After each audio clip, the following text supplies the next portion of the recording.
Hi guys, I'm sure at some point you would have seen golden pothos looking like these gentle giants like Monstera deliciosas. My building community has several of these, and one of these stems was broken, and the gardener was kind enough to give it to me. So I brought it home and I left it sitting in water for a night because it was night and I didn't have the energy. So the next day I took some cocoa peat because I wanted to speed up the the rooting, and I took some cocoa peat, wrapped muslin cloth around it, and I left it sitting in water in my balcony so that it receives some humidity but however receives some shade. And I kept on spraying it with water so that the cocoa peat doesn't dry out and the rooting could be sped up. And believe me, in around 7 days I saw some thread like roots popping up, and the roots grew so fast that you can see that they have nearly punctured the muslin cloth. I found the cutting on April April 1st or 31st March. I think it was 31st March because it was a holiday and it was a Monday.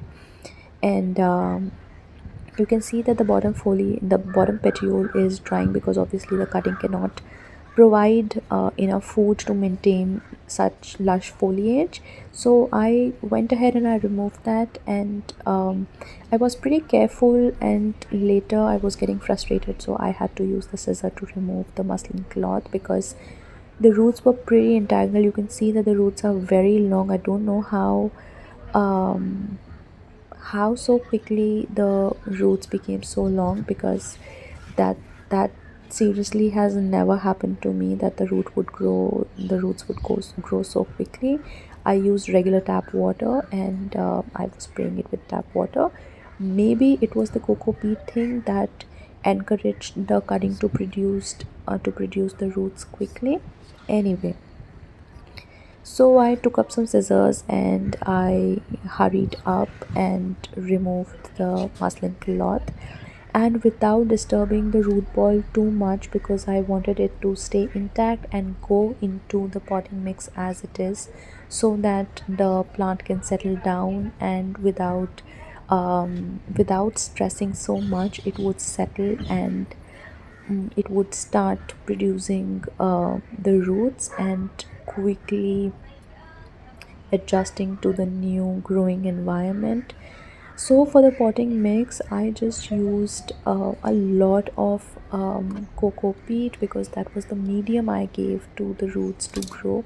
It also holds a lot of water, so watering is not a hassle. You just water it once, and you can just relax for several days. I add a lot of vermicompost and some regular garden soil, and I placed it. I'm also giving it a moss bowl because remember, this plant was growing on a tree and it was getting a lot of support as well as nutrition from the trunk. So I placed it into I'm placing it very close to the moss pole, and I'm also trying to push the roots into the moss pole and tying it to the pole so that the roots can quickly settle in to the moss pole.